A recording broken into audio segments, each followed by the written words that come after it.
बिस्मिल्लाहिर्रहमानिर्रहीम, अस्सलाम वालेकुम। भाई बहुत सारे दोस्तों ने, भाइयों बहनों ने, सब ने कहा कि भाई आपने हमें उम्रा सिखा दिया, मसाइल बता दिए, एहराम की पाबंदी बता दी, बहुत कुछ बता दिया। खाना कहाँ से खाना है, सिम कहाँ से लेनी है, कैसे क्या करना है, फ्रॉड से कैसे बचना है, बहुत कुछ आप चैनल पर हमें गाइडलाइन दे रहे हैं। एक गाइडलाइन और दीजिए, ये बताइए कि भाई एहराम जो है वो कैसा होना चाहिए, मर्दों का और ख़वातीन का। तो मर्दों के हवाले से और ख़वातीन के हवाले से एहराम के बारे में आप लोगों को बड़े सादा से अल्फाज में बताने की कोशिश करूँगा। तो सबसे पहले मैं आप लोगों को बताता हूँ कि भाई मर्दों का एहराम कैसा होना चाहिए। तो मर्दों के एहराम के बारे में जहाँ तक बात है ना भाई, तो हुक्म ये है कि 2 चादरें बगैर सिली हुई ले लीजिए। अच्छा, अब इसमें मैं अगर आप लोगों को थोड़ा सा पहले ज़माने की बात बताऊँ, जब शुरू के दिनों में तवाफ़ हुआ करता था, तो उस वक्त जो है ना लोग बगैर सिली हुई चादरें लेते थे, लेकिन उनका मुख्तलिफ कलर होता था, मुख्तलिफ रंगों की चादरें लपेट कर वो तवाफ़ कर लिया करते थे।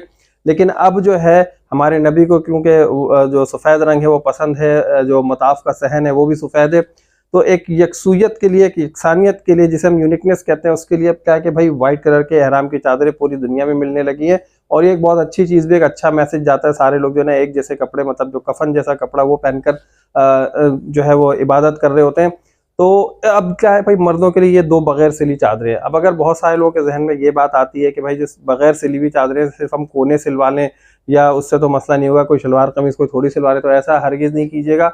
उस पे कोई एक सिलाई, कोई एक टाँका, कोई एक बटन वगैरह भी नहीं टाँकना है आपने, क्योंकि वो जो चादरें हैं वो सिर्फ चादरें हैं और वही मर्दों के लिए हैं। अच्छा, इन चादरों के साथ जो है ना थोड़ी बहुत पाबंदियाँ होती हैं। वो क्या चीज़ें होती हैं, मैं भी आप लोगों को बता देता हूँ कि मर्दों का जो एहराम है ना वो कैसा होना चाहिए भाई। वो सिर्फ 2 बगैर सिली हुई चादरें, सफ़ेद रंग की जो आजकल मिल जाती है मार्केट में, वही ले लीजिए। आप किसी भी कपड़े में ले सकते हो, तौलिए वाले कपड़े में ले लें, लट्ठे वाले कपड़े में ले लें, कॉटन में ले लें, किसी भी कपड़े में आप ले लें, लेकिन रेशमी मत लीजिएगा, क्योंकि रेशमी कपड़े जो है ना मर्दों के ऊपर हराम है पहनना, तो इसलिए आपने रेशमी कपड़े नहीं पहनने। अच्छा, दूसरी बात मैं आप लोगों को ये बता दूं कि भाई इसके साथ थोड़ी बहुत पाबंदियां होती हैं, जो कि हमें जो है ना बहुत ज़्यादा बड़ी भी नहीं लगती बाज़ औक़ात, और बहुत बाज़ औक़ात ऐसा लगता है कि यार बड़ी पाबंदी है। अब इसमें बारीकियां ये है कि भाई बहुत सारे लोग जो है एहराम की जो चादरें लेते हैं उसके साथ जो है ना एहराम बेल्ट लेना लाज़िम मलज़ूम समझते हैं, जबकि मैं ये समझता हूँ कि भाई ऐसा नहीं होना चाहिए। बेल्ट जब आप लगाते हैं तो आपके ज़हन में ये बात होती है कि अब जो है इससे हमने अपना एहराम रोक लिया है, हमारा एहराम जो है वो, हमारी चादरें खुलेंगी नहीं, जो तहबंद हमने बांधा होता है वो खुलेंगी नहीं, और अब जो है हम यहाँ पर सेफ हैं। तो भाई बात ये है कि वो आपने उसे अपने एहराम का पार्ट बना लिया ना एक तरीके से, तो आप उसे ये नहीं सोचे कि भाई इससे मेरा एहराम खुलेगा नहीं खुलेगा। बहरहाल बहरहाल मैं समझता हूँ कि इस तरह की सोच भी नहीं आनी चाहिए आपके जहन में, ना आप इस तरह की बेल्ट ना ही बांधे तो बेहतर है। मैं किसी वीडियो में जो है ना इंशाल्लाह आप लोगों को एहराम खुद से जो है ना प्रैक्टिकली आप लोगों के सामने पहन कर दिखाऊंगा कैसे पहनते हैं। फिर आप यकीन कीजिए कि अगर जो है ना उसे कोई 50-60 किलो 70 किलो का बंदा भी पकड़ के लटक जाए खींचे ना, तो वो नहीं खुलेगा। ये मेरा अपना ज़ाती तजर्बा है, ठीक है। वो कैसे बांधते हैं, किस तरह से बांधते हैं, मैंने कैसे बांधा था, छोटी मोटी कुछ टिप्स होती है जिनके ज़रिए जो है ना बहुत सारे लोग बहुत बेहतर तरीके से समझ सकते हैं। तो पहली बार उम्रे पे जाने वाले लोगों के लिए जो है ना बड़े मसले मसाइल होते हैं, वो एहराम कैसे बांधे क्या करें, तो उन लोगों के लिए मैं एक अलग से वीडियो बनाऊंगा।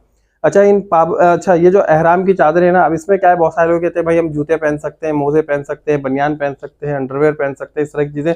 तो भाई इनमें से कोई भी चीज़ नहीं पहन सकते, इसमें सिर्फ 2 चादरें पहनेंगे आप। और इन 2 चादरों के साथ जो चप्पल आप इस्तेमाल करेंगे ना, वो भी 2 पट्टियों वाली चप्पल होगी, जिसे हम हवाई चप्पल कहते हैं, जिसमें पैर के सामने वाला जो कहते हैं ना, जो जो हड्डी होती है वो खुली हुई होगी, और आपके जो टखने वो खुले हुए होंगे। उसके अलावा मर्द और कोई सतर नहीं ढांपेंगे, अपने मुंह पे भी नहीं, कोई कैप नहीं पहननी, कोई टोपी नहीं पहननी, कोई दस्ताने, कोई मोजे, कोई बंद जूते, कुछ इस तरह की कोई भी चीज़ आपने नहीं पहननी है, क्योंकि फिर आपके ऊपर दम आ सकता है, आपको सदका देना पड़ सकता है इन सब कामों को करने की वजह से।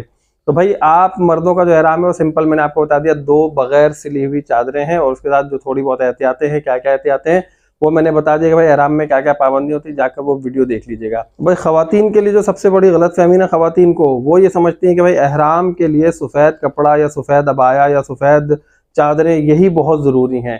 ऐसा हरगिज़ नहीं है। आप किसी भी कलर की चादरें पहन सकती हैं, किसी भी कलर का अबाया पहन सकती हैं, किसी भी कलर के कपड़े पहन सकती हैं, और ख़वातीन का एहराम वही सब कुछ होता है जो वो पहनी हुई होती हैं। उनके अपने कपड़े, उनका अपना अबाया, उनके अपने स्कार्फ, उनके अपने जूते मोजे, ख़वातीन के लिए कोई पाबंदी नहीं है। ख़वातीन को सिर्फ़ और सिर्फ जो है ना अपना चेहरा खुला रखना ज़रूरी है, और अगर चेहरा का भी आपने पर्दा करना है तो उसके लिए एहराम वाली एक स्पेशल कैप आती है, आप वो पहनकर जो है ना वो चेहरा भी ढाँप सकती हैं। उसमें सिर्फ फ़र्क इतना होता है कि वो जो पर्दा होता है ना वो आपके आगे गिरा रहता है, आपके मुँह पे लिपटा नहीं रहता। जबकि अगर आप अपने स्कार्फ से या किसी दुपट्टे से अपने आप को पर्दा करने की कोशिश करेंगे तो आपको अपने जिस्म पर लपेटना पड़ेंगी चीज़ें। तो चेहरे को लपेटना नहीं है, चेहरे के आगे आपने लटका लेना है पर्दा, और इस तरह आप पर ना दम आएगा ना सदका आएगा। फिर ख़वातीन को बाज़ ये भी परेशानी होती है कि चलें हम अगर चेहरे का भी पर्दा करते हैं तो ये जो हम पर्दा लटकाएंगे हवा से बार बार हमारे मुंह पे लगेगा, तो क्या इससे दम नहीं आएगा, क्या इससे सदका नहीं देना पड़ेगा। तो भाई देखें, आपने तो अपनी तरह से कोशिश की है ना कि किसी तरह आपका चेहरा जो है वो लपेटे नहीं, आप उसे दम ना आए, आपके ऊपर सदका वगैरह ना देना पड़े। लेकिन जब ये एक ऑटोमेटिकली एक नेचुरल चीज़ है ना, हवा से अगर कोई चीज़ आपके मुंह पे आ गई, किसी छोटे बच्चे ने खींच के आपकी जो मुंह की चादर है वो आपके मुंह पे चिपका दी, तो इस पे आपको कोई दम वगैरह नहीं आता। बस एहतियातन उम्रा करने के बाद थोड़ा बहुत जो है ना आप वहाँ पे सदका दे दें, तो इससे आपका मामला हल होता हुआ नजर आएगा। अच्छा, ख़वातीन के लिए बाज़ ख़वातीन ये पूछती है कि क्या हम बंद जूते पहनकर तवाफ़ कर सकते हैं, क्या हम चप्पल पहनकर तवाफ़ कर सकते हैं, क्या हम मोज़े पहनकर तवाफ़ कर सकते हैं, क्योंकि हम लेदर शूज़ पहनकर, मतलब लेदर के जो मोज़े होते हैं वो पहनकर तवाफ़ कर सकते हैं। तो भाई बिल्कुल कर सकती हैं, शर्त यह है कि जो तवाफ़ के लिए आप चप्पल या जूते इस्तेमाल करें वो इससे पहले कहीं और इस्तेमाल हुए हुए ना हो। ना आपने जो है ना वो पहन के होटल से यहाँ आना है, ना यहाँ से पहनकर होटल जाना है। सिर्फ़ और सिर्फ मताफ़ के सहन में ही आपने ये चीज़ें इस्तेमाल करनी है, और मताफ़ के सहन में उतार के वापस अपने बस्ते में, अपने बैग में डालकर अपने साथ ले जाना है। ये आपने सहन, मताफ़ के सहन के अलावा कहीं और इस्तेमाल नहीं करना है। तो इस तरह आप पहन सकती हैं। मर्दों के लिए भी इसी तरह है भाई, अगर आप अपने एहराम के साथ चप्पल पहनना चाहते हैं तो आपने वही खुली हुई चप्पलें पहननी है, लेकिन जो चप्पल आप पहनेंगे ब्रांड न्यू हो और इसके मताफ़ के अलावा कहीं और इस्तेमाल ना हुई हुई चप्पल। लेकिन इसमें अगर मैं अफजल तरीन बात करूं तो भाई अफजल तरीन बात यह है कि जब आप मस्जिद में जा रहे हैं ना, मस्जिद हराम इतनी बड़ी मस्जिद है, तो उस मस्जिद में आप नंगे पैर तवाफ़ करें, नंगे पैर इबादत करें, तो ये अफजल तरीन इबादत है। लेकिन अगर किसी उज़र की बिना पे, किसी मजबूरी की बिना पे, आपको कोई बीमारी है या आपके साथ कोई ऐसे इश्यूज़ हैं, मेडिकल इश्यूज़ हो जाते हैं, आपके पैर सुन हो जाते हैं, आपके पैर फट जाते हैं, एड़ियाँ फट जाती हैं, या आपके साथ कुछ इस तरह के मसले मसाले होते हैं, तो इस वक्त आप जो है चप्पल पहन सकते हैं, अलाउड है। लेकिन जो चप्पल पहनने की शराइत है या जूते पहनने की शराइत है, उन शराइत के साथ पहन सकते हैं। अपनी मर्जी से कोई से भी जूते चप्पल नहीं पहन सकते। और मर्द हज़रात को मैंने बता दिया, कोई सॉक्स, कोई भी अंडरवेयर, कोई बनियान, कोई भी अंडरगारमेंट्स आपने इस्तेमाल नहीं करना है। तो भाई ख़वातीन और मर्दों के एहराम के हवाले से जो मैंने आप लोगों को इन्फॉर्मेशन दे दी, यही एहराम होता है ख़वातीन का और मर्दों का, इसके अलावा और कोई ऐसी चीज़ नहीं है। अगर फिर भी आपके जहन में कोई सवाल हो तो आप लोग कमेंट बॉक्स में पूछ सकते हैं। आप लोगों के हर सवाल का जवाब मैं बहुत मोहब्बत से देता हूं, और मुझे आप लोगों के सवालात बहुत अच्छे लगते हैं। आप लोग सीखने की कोशिश करते हैं, तो मेरी यही कोशिश है कि मैं आप लोगों को बेहतर तरीके से सिखा सकूं। मुझे हमेशा अपनी दुआओं में याद रखिएगा। वीडियो अच्छी लगी जल्दी से तो लाइक करें, चैनल को जिन दोस्तों ने अभी तक सब्सक्राइब नहीं किया सब्सक्राइब कीजिए, और नेक्स्ट वीडियो तक के लिए मुझे इजाज़त दीजिए। अल्लाह हाफिज़।